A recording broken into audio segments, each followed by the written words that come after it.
is going on, guys? Welcome back to the Jack Henry Show. I am your host, Jack Henry, and this is another episode of my AEW Dynamite review. January 24th, 2023, coming to you from the Rupp Arena in Kentucky. A good show, guys. Another solid from start to finish show. Obviously, in the world of professional wrestling, tonight was all about Jay Briscoe. Tony Khan, AEW, finally had the opportunity really now to pay their tributes, to have their tribute show.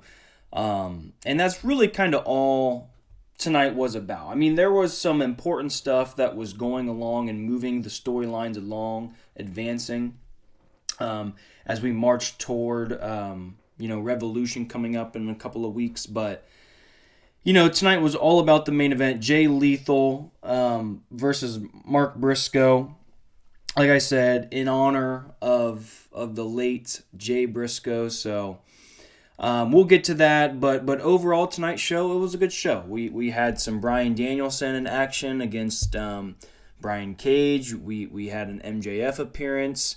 We have new details emerging in the saga of Mox and Hangman. So a lot to talk about. TNT title match. So we do have some stuff to talk about here on tonight's show. Now, AEW tonight opened up with the JAS, Chris Jericho and Sammy Guevara taking on Ricky Starks and Action Andretti. And this was your opening match, tag match. And again, was very good, was everything you expected, really.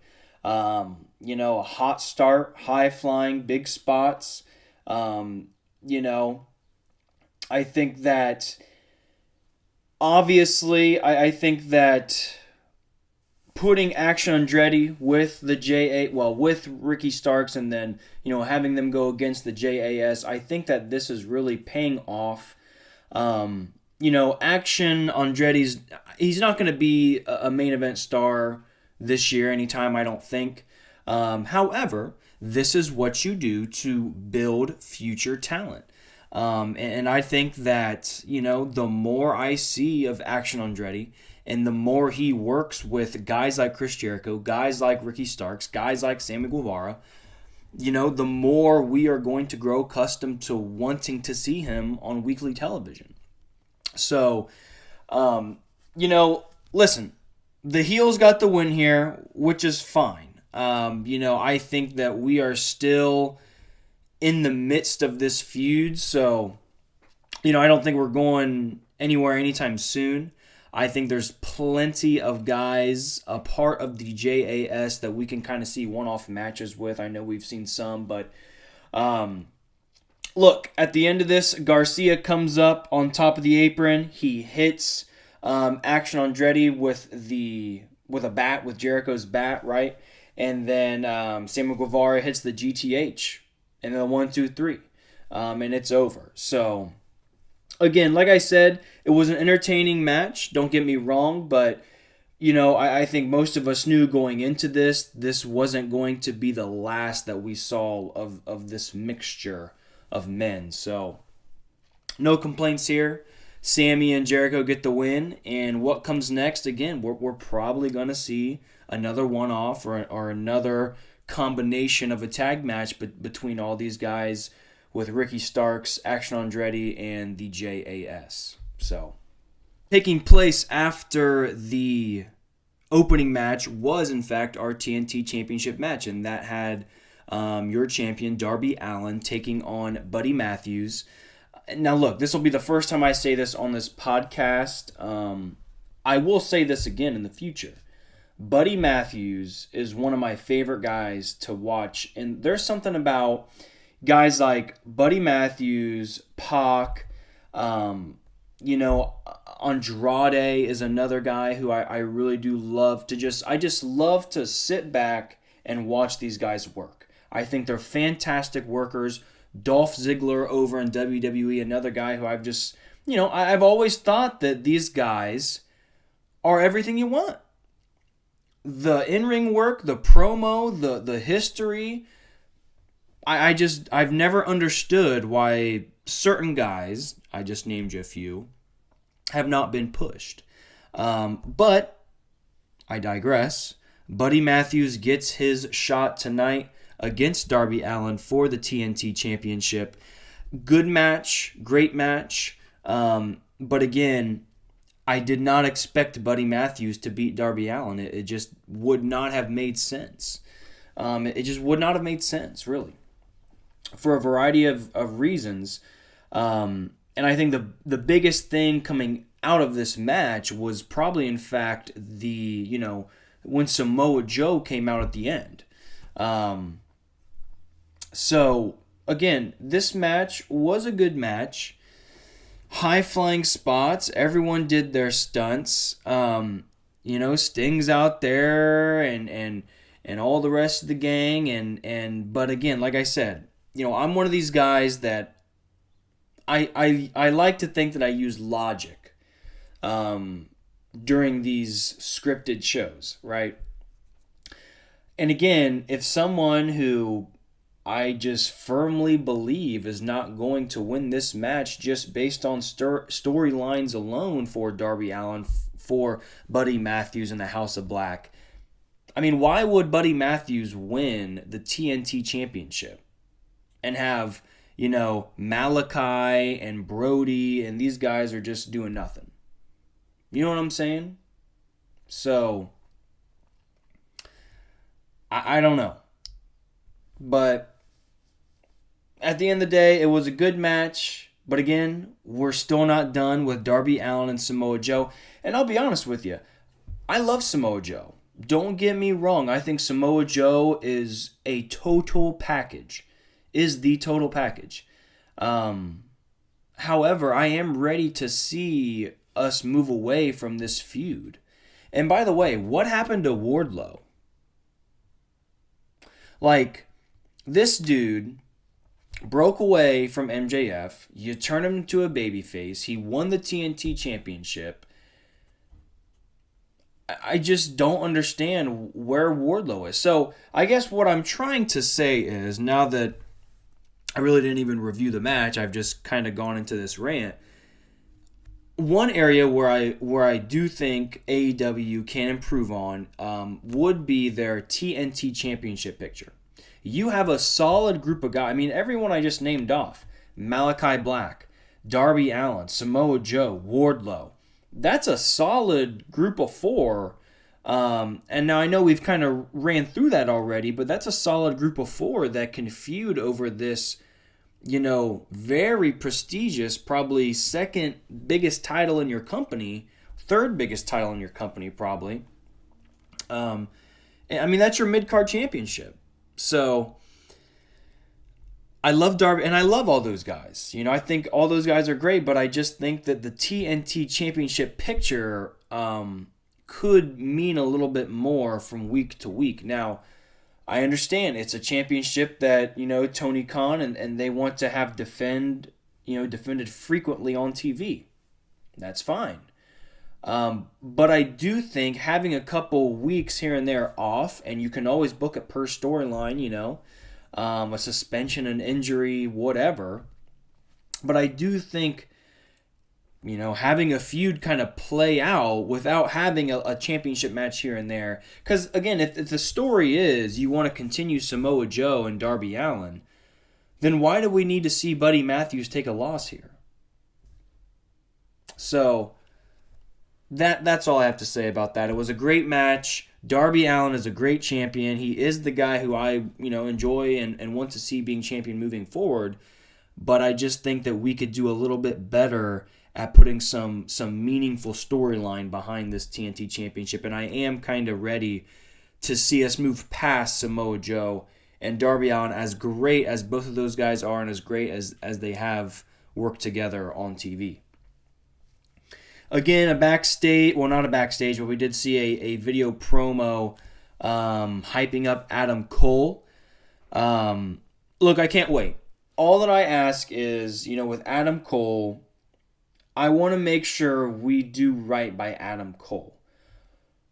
I don't want to see Adam Cole return, and the first thing he does is challenge, MJF or Bryan Danielson for the AEW World Championship. That would not make sense, and I would not want to see either MJF or Bryan Danielson lose the title this early after winning it, which therefore would mean Adam Cole would have to take a loss, and I don't want to see that either. So what I wouldn't mind seeing, again, I'll go right into it.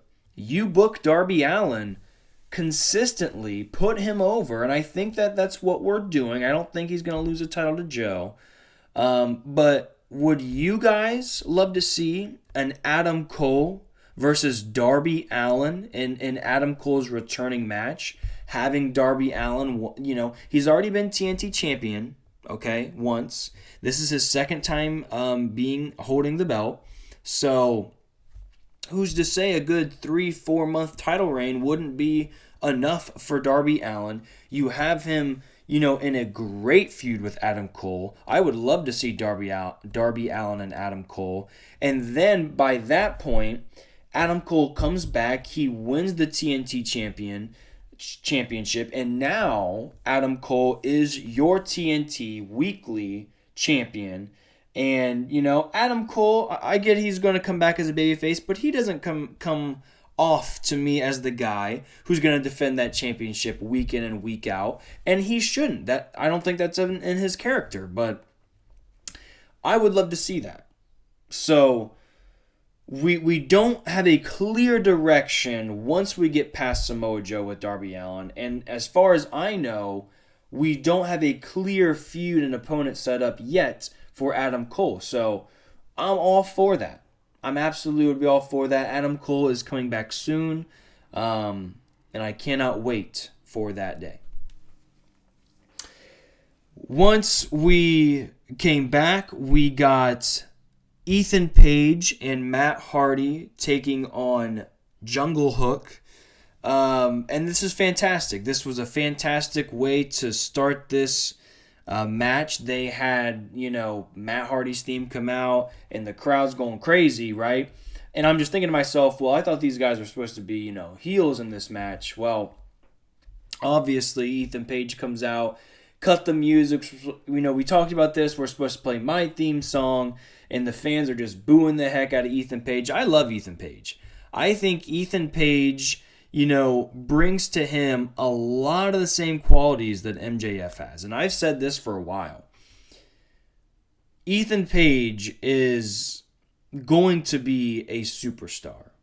And I don't know if that's AEW. I really don't. I think that AEW, they've had this guy around for a while, and I do think all ego Ethan Page, I think he believes what his gimmick says.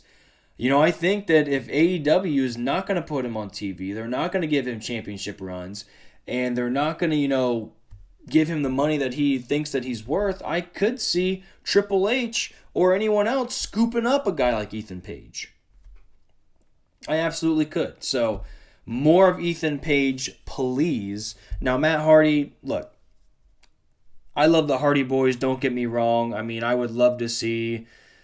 There are 2 or 3 tag matches that I would love to see just for, the sake of seeing it. Hardy Boys versus XYZ. However, I understand that the days of the Hardys winning tag championship gold, the days of the Hardys jumping off of major platforms and ladders, those days are over. And that's okay. Okay, that's not a bad thing. But again, Matt Hardy with Ethan Page, it's not really doing anything for me. I understand that putting a guy like Ethan Page with a guy like Matt Hardy can get him some spotlight, can get him some notoriety, can teach him some great lessons, I'm sure. But it's not really doing anything for me personally to get either Matt Hardy or Ethan Page over. Now, Jungle Hook did get the win here. Jungle Boy and Hook came out. I gotta be honest with you guys, I love these two. Now, I don't really want to see Jungle Hook as a tag team. I think that would be a mistake. But I love me some Jungle Boy and I love me some Hook. I think these two guys are pillars. I think that, when we ask ourselves, what comes next? What comes after the age of Jericho and Moxley and Hangman and, or maybe not Hangman, but Kenny? What comes next? Bryan Danielson, once these guys are no longer full-time competitors. And it's guys like Jungle Boy. It's guys like Hook. It's guys like Darby Allin, Sammy Guevara, MJF. These are your dudes who I just think are fantastic. Ethan Page is another one. Wardlow, another one. I can go on, but Jungle Boy and Hook especially, I think these guys are fantastic. I think these guys are going to be crowd favorites for years to come. Look, I wouldn't mind seeing these guys as a tag team chase for the tag team championships. However, I just think that these guys are so good independently and can do so much. They can achieve so much more independently. Now, look, they can always be bros. They can always be, hey, if you're ever in a feud where, the numbers game is not in your favor, I got your back. We can always have that. But I think they are best served independently. So I hope that moving forward in the next coming weeks, we kind of get some direction for both of these guys, even though they're racking up tag team wins. It is what it is. And again, speaking of tag teams, we go into probably my least favorite segment. Yes, my least favorite segment. The Acclaimed and the Ass Boys, the Gun Club, and Billy Gunn, and a family feud type segment. So we're backstage, and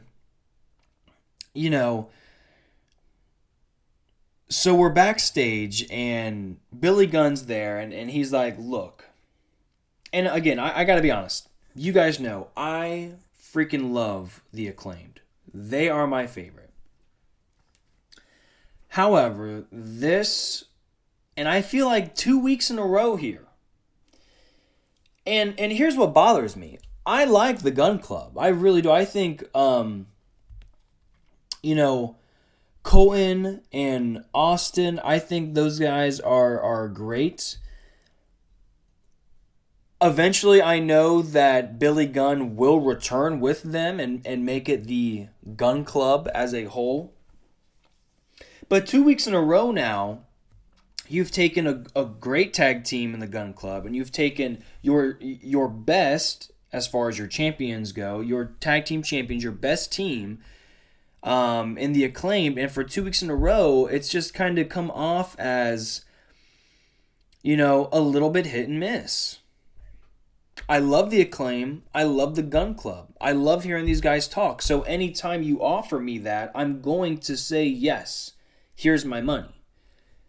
But when it doesn't hit, because I sat and watched this show, I'm going to also say it didn't really hit. Tonight did not hit for me.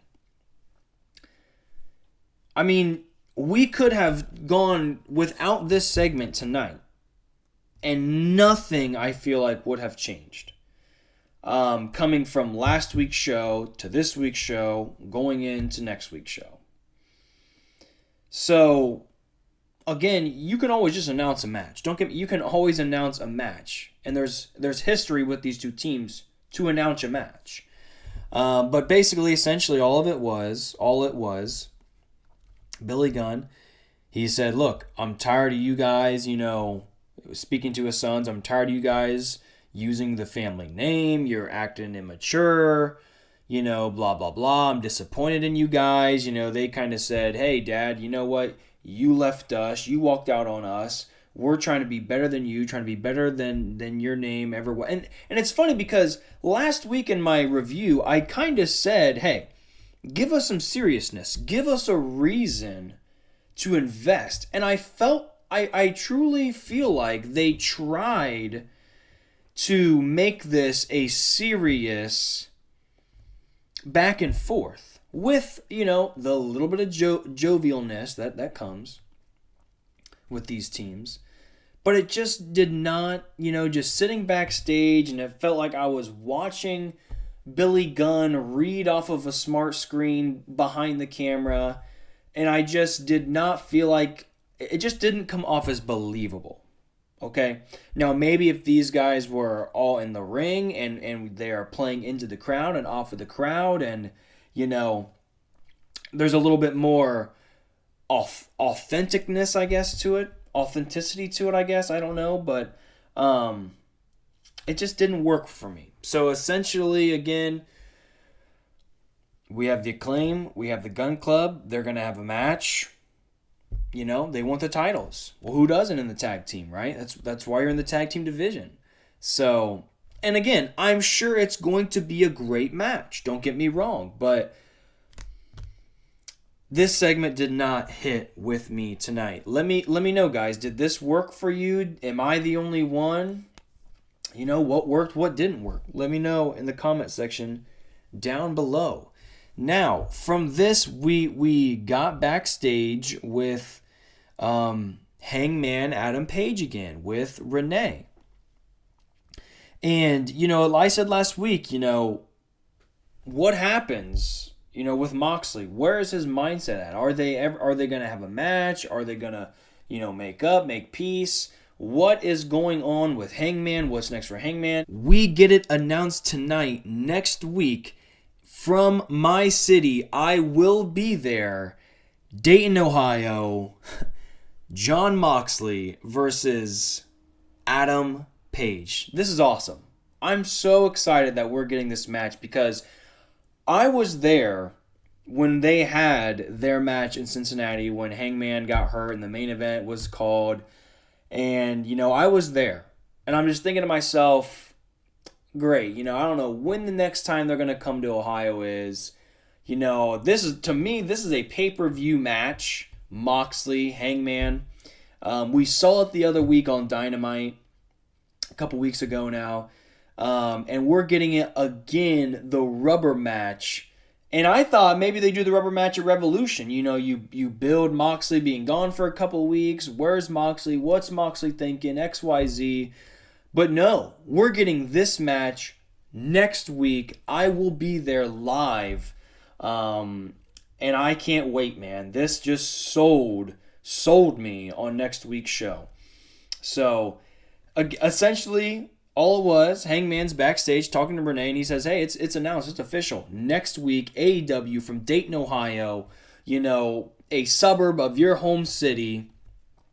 I am coming for you, and I am going to beat you again in your home state. And it's official again. Like I said, I'm excited. You guys can tell I am excited. I can't wait. So, again, we're getting this match. Now, what's this mean? It's the rubber match. We haven't seen Moxley in a couple weeks. He's probably getting that vacation that he's well deserved from when he had to come back and win the AEW championship when all that CM Punk and whatever crap was going on a couple months ago. This what happens next, I don't know, man. I think that Hangman's going to get the victory. I think that is true. And I think we're turning Mox heel, man. I think that, because again, and I asked myself this, why did Moxley, Claudio, or Wheeler, why did none of those guys come out and help Bryan Danielson tonight when he was getting beat down by MJF and Brian Cage? I don't understand that. Well, I do understand. What that tells me is, okay, we're going to keep Bryan Danielson a babyface, an over babyface, because he right now is going up against the biggest heel in the industry right now in MJF. What we would not want is to have Moxley and Wheeler and Claudio coming out there and aiding Bryan because fans would cheer that. They would have a positive response to that. I think Adam Page beats Jon Moxley next week, and I think next week we're going to get a heel turn. An official heel turn. I don't know if it's a promo, if it's a beatdown, if it's some kind of antics. If it's an image of his face. But I do believe Jon Moxley is turning heel. It just makes sense. I don't know what else you do with Moxley right now as a babyface. He's not going to challenge for any championship anytime soon. He's doing his feud right now with Hangman. I don't know. I don't know what you do. Maybe you turn these guys all heels. Again, Claudio and Wheeler, you keep them with Mox, and you just kind of say, hey, Bryan Danielson has officially, once the Regal stuff happened, there was a fallout with that, and there was a fallout with Bryan, and now we're just on our own. It's us three wolves. You have those three guys of the Blackpool Combat Club. You have those guys now go after the Trios Championships with the Elite. Maybe that's what we're doing. Maybe not. So we'll have to wait and find out. But thank you, Wheeler Yuta, for stoking the fire. And we are getting Mox and Hangman next week. So yes, sir. From here, guys, we got Brian Cage, the Machine, versus Bryan Danielson. There was one thing and one thing only about this match that we all were invested in, and that was, again, I don't mind storylines that call for, hey, you're gonna be Hercules. You're gonna go through the 10 stages. You're gonna go through 5 matches, whatever it is. You're gonna go through these levels. But very, very, very, very, very often, and you guys can and do some history searching for me, and I will as well. When was the last time somebody was put in a storyline in a feud where they had to, accomplish all these feats and get past all these challenges or challengers, and it's like, and if you lose one of them, you're out, you're done. How often does that challenger, the person going through these, stages, how often does that not work out? It always works out. So what I'm trying to say is, I love Brian Cage. I think if we were playing Street Fighter and it was Bryan Danielson and Brian Cage in the back of an alley, and I had to pick a fighter to be in the fight, I'm going to pick Brian Cage in the game, right? So I use a little bit of that logic, as goofy as that may sound, I use a little bit of that logic when I look at this matchup. I don't know on what planet who thinks Bryan Danielson would beat Brian Cage in a one-on-one fight.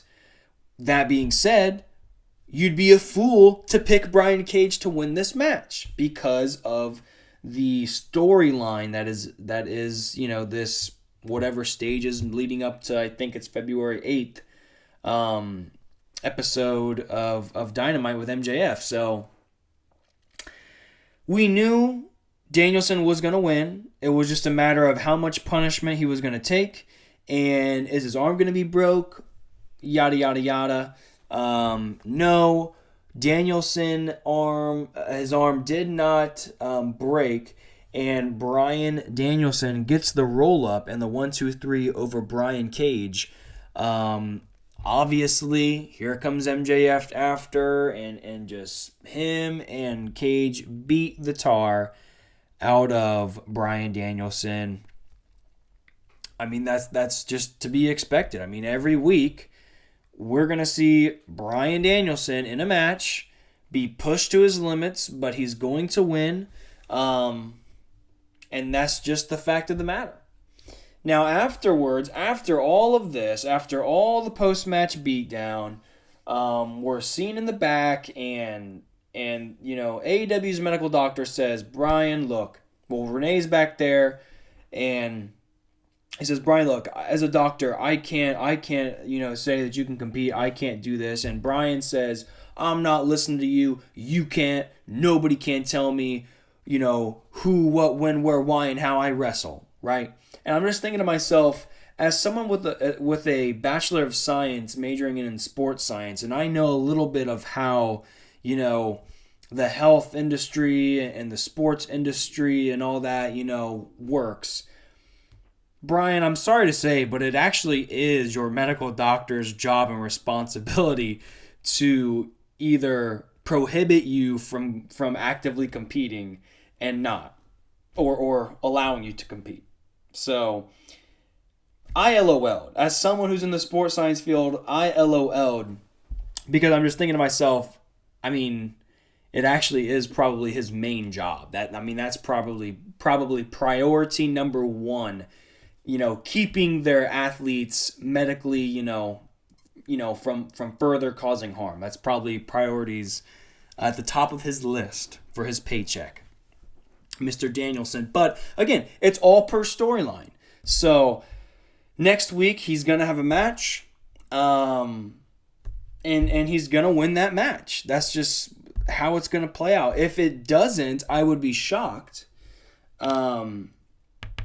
But I think at the end of the day, we are still going to get Bryan Danielson, MJF, AEW World Championship. That's going to be your Revolution main event. I was very pleased to see Ruby Soho versus Toni Storm. Guys, I did not expect Ruby Soho to get the win here. So happy for Ruby. You guys know I'm a big Ruby fan. I think Ruby Soho should be at the top of the women's division. And it's nice to see Ruby Soho get a couple of wins in a row here. Now, I'm kind of confused. And I'm not saying this in a negative way, but we have all these women at the top of the AEW, picture. AEW women's division picture. And it just seems like there's so much like mixing and matching and partnering up. And I know that happens in the men's division too, but it's just like, I don't know right now who they are looking at as pushing as your next, challenger for Jamie Hayter. I'm not saying there's anything wrong with having friends and having, stables and tag teams and people having your back. But right now, if I'm AEW, I'm putting all my chips on the line with Jamie Hayter and Ruby Soho for your AEW Women's Championship match. That's just what I'm doing. It's not Saraya, it's not Britt, it's not any kind of, heel or face turn with anyone. I would simply do that. Ruby Soho gets the win here against Toni Storm. And again, I love this match. It was a great match. I just wish we got a little bit more of our women's division on weekly television, man. Why does it seem like on a stopwatch, I can anticipate a women's segment? When was the last time AEW opened up with a women's match? Now, again, I'm not saying it's been 5 years. Obviously, I know it's not been that long, but, give me a Jamie Hayter give me that match versus Ruby Soho for the AEW Women's Championship to open up Revolution. I think that would be freaking fantastic. But hey, maybe I'm alone. Maybe I'm not. I just think that would be fantastic. A fantastic match for your AEW Women's Championship division. Now, after this, guys, obviously this was the lead up, the main draw for the show. We had the tribute to Jay Briscoe. Again, guys, just thoughts and prayers out to his family, man. This is just such a hard thing to really just wrap your head around. I can't even begin to imagine, what that family has been going through and feeling. So thoughts and prayers, guys. They had this match, and it almost made me, it did, I'm not even gonna lie, it did make me emotional seeing Jay Lethal, man. When I saw Jay Lethal, visibly just wiping, just kind of, wiping his tears and slapping himself to just kind of come on and do this for Jay, that made me just want to go to war. Go to war, man. And same thing for Mark. You could just visibly see it on these guys' face. The crowd was so over in this match. As far as Jay, the crowd, put these two guys over who were putting over the life and the legacy of Jay Briscoe. Just a fantastic main event. Probably, and I'll be honest with you, it's been a tough last 10 days, 2 weeks for the wrestling community. I'll go out on a limb here. No matter what happens at the Royal Rumble, this segment right here, this main event, this match, this closing, moment with all the roster on there just applauding, seeing the raw emotion of Mark and Jay Lethal, that is absolutely the best moment of this week. And it will probably go down as one of the top moments of the year, just honoring and just taking that time to really pay tribute and homage to Jay Briscoe. So a fantastic match, guys. Back and forth. Like I said, the emotion, the fans were into this. Just great commentary by AEW staff. All around, guys, just a great thing. If I'm going to say go back and watch anything this week, go back and watch this main event. Not just the opening segment or the closing segment. Go back and watch this main event, guys. It was fantastic. In the end, though, the Jay Driller was hit for the 1-2-3 by his brother Mark, and that is it, man. Mark gets the victory here, honoring Jay with his finisher. And, like I said, the AEW roster, they came on to the top of the ramp in applause. The fans were in applause. Everyone was just fantastic in honoring Jay Briscoe in this moment. And again, man, it's just, when you can, we all know that what we see on TV is a little bit, these guys, some of what they do week to week, they talk about in the back. We get that. But when you are on live TV and you are showing raw emotion, there's just something about that, man, that moves you. And I loved everything about this. Jay Lethal, Mark Briscoe, I couldn't even imagine the strength that it took for you guys to put on that match in the way that you did. So thank you guys again for doing that. So like I said, guys, a great show tonight. Nothing too major as far as our build to Revolution just quite yet. AEW, I will say this, they are one of those companies that they kind of wait to the last minute. Oftentimes we get to these pay-per-views and there's 4, 5, 6 matches, and I'm like, okay, there's going to be a solid 6, 7, maybe 8 matches, a great, not 5, but not 10, pay-per-view, a good spot, and then we get 3, 4 matches added by the, in a week by the time the pay-per-view gets here. So the JAS, Starks and Andretti, we get that continuing. Bryan Danielson and MJF, and that storyline's continuing. What I hope happens moving forward for Ruby Soho, that'll be in the weeks to come. Capped off, guys, tonight, obviously, by the tribute match. So, if you guys like this video, go ahead and leave a like, leave a comment, let me know how I am doing.